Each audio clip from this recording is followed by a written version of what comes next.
Hello and welcome back. Today we're taking a look at Career Logs, which is my little startup. It's an app to help you keep track of your goals, contributions, and achievements at work to hopefully get you promoted and to get you that raise. I've been busy this sprint, so let's do a sprint review of sorts. Take a look at some bug fixes, some quality of life improvements, some new features. But yeah, let's get started. So the first thing I worked on was trying to simplify log navigation using query params for the date rather than the dynamic route that we had before. So you can see here for like May 30th, we had to go to /log/2026-0530. And this was a server component, even though everything inside of it was a client component. So there was still a momentary loading state because Next.js still had to reach out to the server to get the page. And that 50 to 100 millisecond delay sometimes caused like a loading state, but it was just completely unnecessary because whenever you hover over one of these items, I already prefetch the data for that log. So instead of this, we now use a date query param instead, which lets you keep everything on the client side, like all the caching and all the prefetching. And it also makes it a little easier to navigate. So if you go to /log, you can see here that it autofills for today, but I also added backwards compatibility because some people might have had their URL bar save the old structure.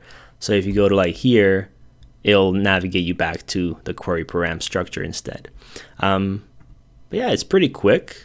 You can't really see because my current user doesn't have much data. Here, let's do A, B, C. Now we can see here that it's pretty instant.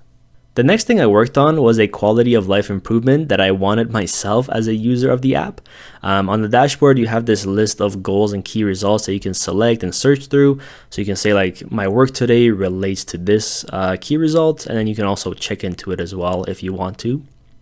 One thing I was running into was that I wanted an overview of my progress on each of these key results so I could, prioritize which goal I was going to work on that day, or just to, be able to flag for myself where I'm lacking. However, there's no progress indicators on these ones. So instead of this check mark, we have the progress percentage instead.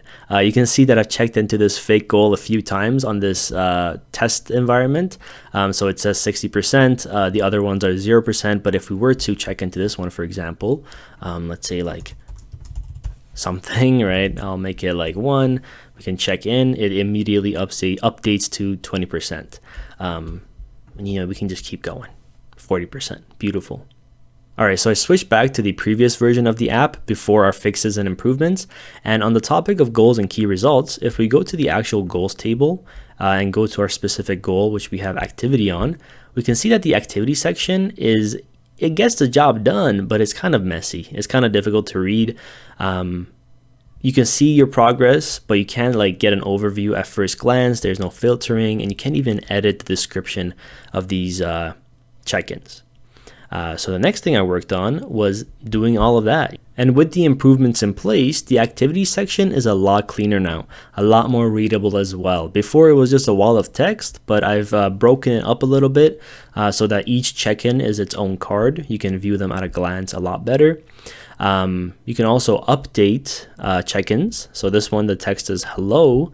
We can go here and click the update button and we can make it hello world.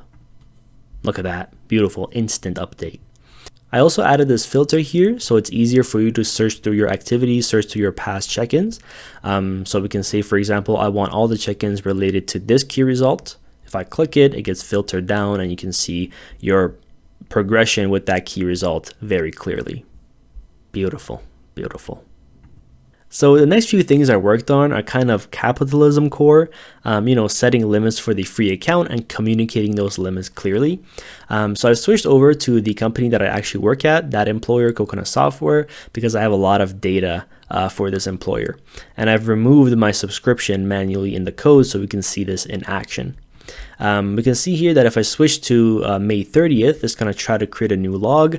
But since my account already has hundreds of logs and there's no more subscription, it's going to throw this error. It's going to say that you've reached the free limit. Don't worry, you can still view and edit existing logs, but if you want to create additional ones, you're going to have to upgrade your plan. There's an upgrade button, there's a view usage button, and then I also added this button to take you back to your most recent log. So if you click it, it goes back here and you can update it and see everything you want. So if we go here again, we can click on this view usage button, and you get this nice overview of your usage across all the different resources, employers, logs, goals, notebook entries, log templates. I added these two as well for this sprint review. So yeah, it's a nice little improvement just to have some more clarity for the user. And just to be clear, these limits are a work in progress. They're not set in stone. I haven't had anyone hit these limits yet because the app is fairly new. So I'm always open to increasing them if users need. And the last thing I worked on, it's a small one, but I added this divider. The editor didn't have it before. I don't know why, but we have it now, and it's beautiful. And there we have it. That is our sprint review. Some quality of life improvements, some tech debt work, some bug fixes, some features. Beautiful. Thank you so much for watching. I hope you enjoyed. Let me know in the comments if you have any ideas or suggestions. I'm always looking to improve the application. Make sure to subscribe to follow along with the startup adventure, and I'll see you in the next one. Bye-bye.